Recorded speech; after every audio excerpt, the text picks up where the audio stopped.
kids. So as you can see by that video, I've had a motor mount going out for a little while now. I decided it was time to change them.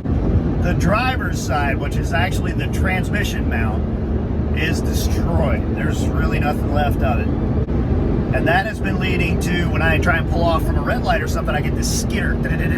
So I used air tools this time, which I don't usually use because I know most of you guys don't have them. And I want you to be able to relate to what I'm doing. There's nothing in this video that you couldn't have done with a breaker bar and a ratchet. So don't feel like you have to go out and get an air compressor and an impact. All in all, being completely clueless, this job took me about an hour, really. And that includes me wandering around looking for tools I've misplaced. I don't think I covered it in the video, but there is a jack underneath the transmission with a wood block on top of it. If you don't use the jack, it's not like your motor's gonna fall out on the floor, but you use the jack to try to limit how much movement you get when you take that bracket loose, because your holes aren't gonna line up. You Americans with your fractional divisions, we've come up with a superior system. It's called the metric system, and it's solid numbers. And then they come up with a 5.5 millimeter. Well, you know what I say? I say screw your 5.5 millimeter. I'm gonna use a 7/32. Suck it. There's that and that. Now we want to get rid of 1, 2, 3, I think. 10 millimeters down in there. They don't require an impact, that's for sure. It's a bolt going into a rubber gasket and a plastic mount.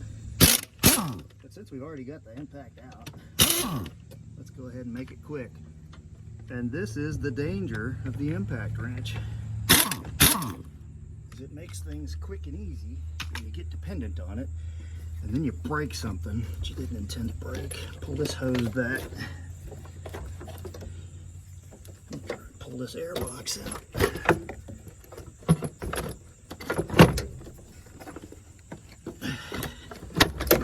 Come out of there, you son of a freaking... There we go. See, easy. There's 2 bolts that hold that box there on, but screw that. All right, now there's our motor mount. I think we've got 1, 2, 3, 4, 5, 6, 7 bolts that hold that together. 17 millimeter. There we go.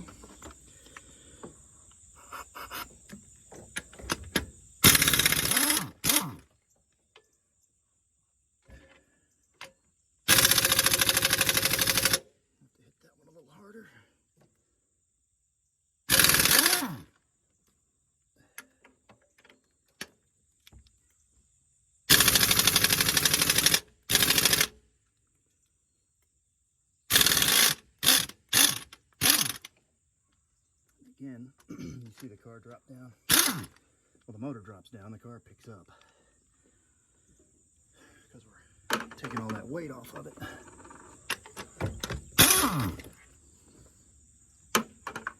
Got the bucket out. Don't want to forget any bolts this time.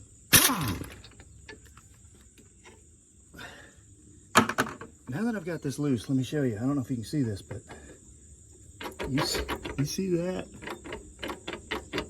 Let me show you that. You see this? I mean, it's toast. There's nothing there. It's a vague suggestion of a motor mount. That's why I'm getting all that chattering when I try to take off from a stop. Now we got to get those bolts out. So for that one, I break out the old mighty Made in America Craftsman. Pretty easy. Yes, I have a lot of Made in America Craftsman tools from back when you could buy tools from Craftsman Made in America.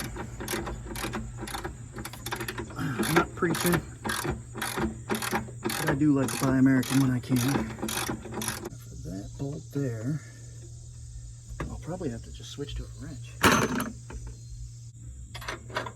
The old hook wrench. You know that trick. So I'm trying to do this without disassembling the whole damn car. Oh, this bolt is longer than seems necessary. But it's really pretty short. I'm just a wimp. Last bolt. Try and grab that one from underneath. Yeah, that's a good bit easier to get to down here.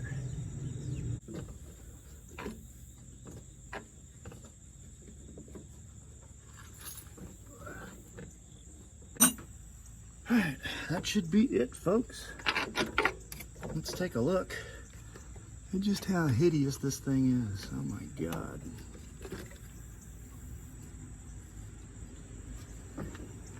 Yeah, so as you can see, it is completely torn out. Completely. Nothing left. That motor mount was completely destroyed. That's what it's supposed to look like.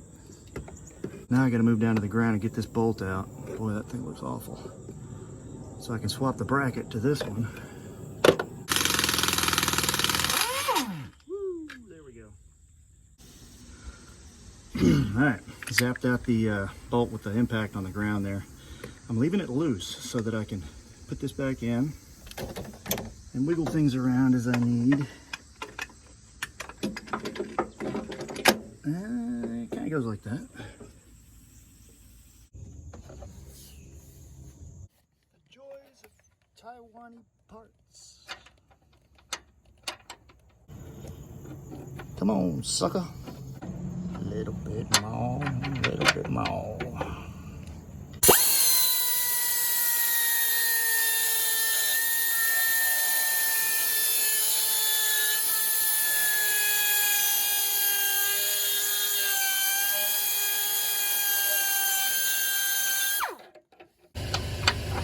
Now the sumbitch fits.